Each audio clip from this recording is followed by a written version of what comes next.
Amis du soir, bonsoir.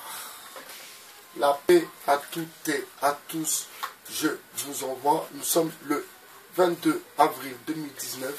Il est exactement 22h11. Alors, revenons sur le sujet qui fait débat. Et bien sûr, le sujet qui va faire débat.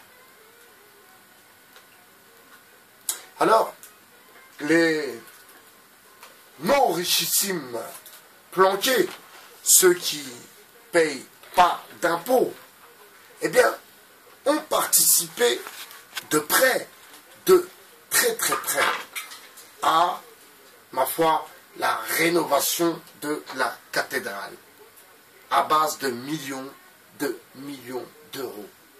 Mais la question qu'il faut se poser, c'est que ces euros qui vont investir, si vous voulez, car en vérité, c'est comme un investissement.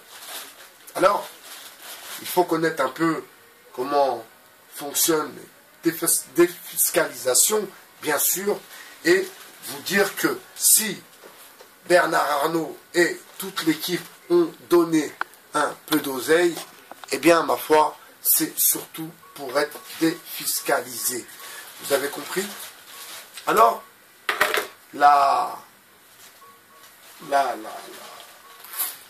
l'embrouille avec les gilets jaunes, c'était que ces milliardaires ne payent pas d'impôts.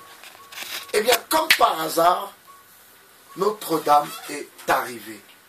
Et ces riches milliardaires qui ne payent pas d'impôts, eh bien, comme par hasard, ils ont mis la main à la pâte. C'est quand même un drôle de hasard. À savoir que nous sommes en vérité réellement et bien attaqués. Alors, il y a ceux qui n'osent pas dire que c'est la communauté qui se pense toute puissante qui nous attaque. Donc, personne n'ose dire que c'est cette communauté. Ils ont peur du boycott, ils ont peur de la censure, etc., etc. Mais moi, quand je parle de communauté qui se pense toute puissante, bien sûr, Code 2.0, vous savez de qui je parle. Alors, comment ça va se passer?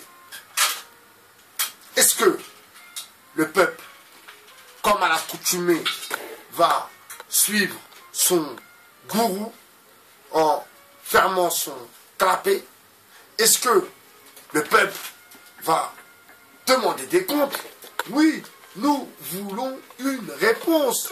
Que s'est-il passé, Mini Macron? Mais j'ai bien peur que vous n'ayez pas la réponse. Et je vous le répète, bien sûr, moi, je ne me mets pas avec vous. Parce que moi, je sais que c'est une douille depuis le début. La preuve, même le mouvement des Gilets jaunes, pour moi, c'est une douille depuis le début. Et pour preuve, encore une fois, comme par hasard, le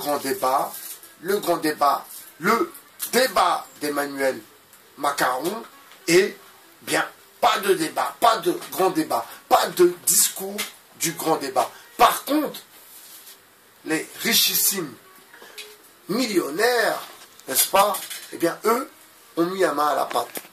Oui, oui. Alors, doit-on les applaudir? Doit-on les remercier? Ou bien, doit-on leur faire un échéancier pour toutes ces années passées où ils n'ont pas payé d'impôts? Alors, vous savez, donner des 100 000 euros, 200 000 euros, 300 000 euros pour ces gens qui sont blindés, vous savez, pour eux, c'est rien du tout. C'est comme moi, quand je donne 2, 3 euros à un SDF, ça ne va pas me trouer les poches. Vous comprenez? Donc, oui, c'est une attaque. Il faut réellement le prendre comme une attaque. Et cette communauté qui se pense toute puissante, bien sûr, nous avait avertis. En l'occurrence, le frère du patron du Bataclan, ou de l'ancien patron du Bataclan, donc le super rave, nous avait prévenus. Il avait dit qu'ils allaient se servir de l'islam comme balai et, ma foi, organiser une guerre interreligion. Eh bien heureusement que les musulmans ne sont pas montrés du doigt concernant cette histoire. Attendez, ce n'est pas fini.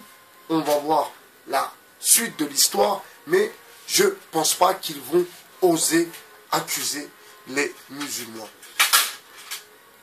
Donc vous voyez, un homme venant de la finance, un homme posé par la communauté qui se pense toute puissante, et bien sûr, un homme remonté. Alors l'image m'avait fait plutôt rire, mais en effet, c'est un peu ça. Vous savez, le lapin avec la petite manette dans le dos qu'on tourne et qui, vous vous rappelez, c'était alcaline, n'est-ce pas? Eh bien, Macron, oui, en effet, c'est un bonhomme qui fonctionne de la sorte. Mais bon, c'est tout de même inquiétant.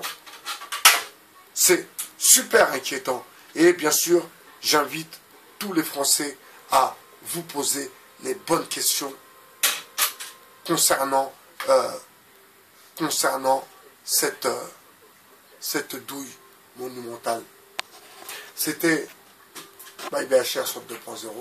Je vous souhaite une bonne soirée. Passez une bonne nuit. Bonsoir mes amis. Ciao.